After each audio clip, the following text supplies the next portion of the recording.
Magandang araw mga Chuki. Meron naman tayo isang customer na gugupitan. Ang gupit na ito ay tinatawag na made fade with combo taas, trim lang taas. Ngayon umpisan natin mga Chuki. Parang mabilis ang gupit man.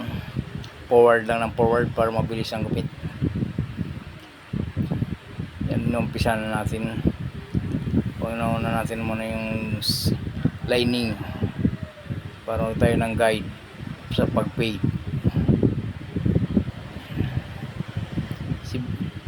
Palang ating Choki habang ginugupitan natin, busy sa paglalaro ng gaming apps. Kaya sabi ko, huwag masyadong malikod para mas suwabe ang gupit. Minsan lumilingon-lingon, minsan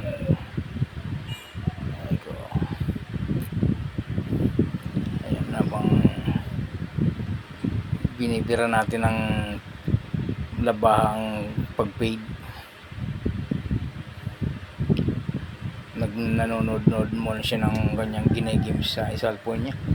Kaya ko relax lang, huwag masyadong malikot habang nag-aay tayo, baka masabitan ng kanyang tainga. Yan, yun natin yung mga part ng tulad ng noo, angel cuts, yung sa taas ng lining sa noo. Yan ang tawag ko, lining sa noo, angel cuts.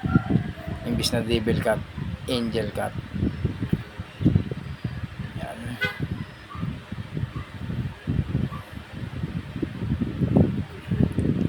Inulit-ulit lang natin pagpadaanan ng trimming. Yan. Yan, siya sa taas ng bawasan, paiksian. Kaya binabawasan natin ang ibabaw niyang buhok. Mabilis daw umaba, kaya gusto niya maiksian, sabay iksi, sabay trim. Tapos pinanatan natin ang blower para matanggal yung mga buhok pang nakasabit. Yan, inaayos natin mabuti yung lining ng paikot-ikot para mas lalong swabe ang kanyang gupit. Siguruhin lang natin na walang salto.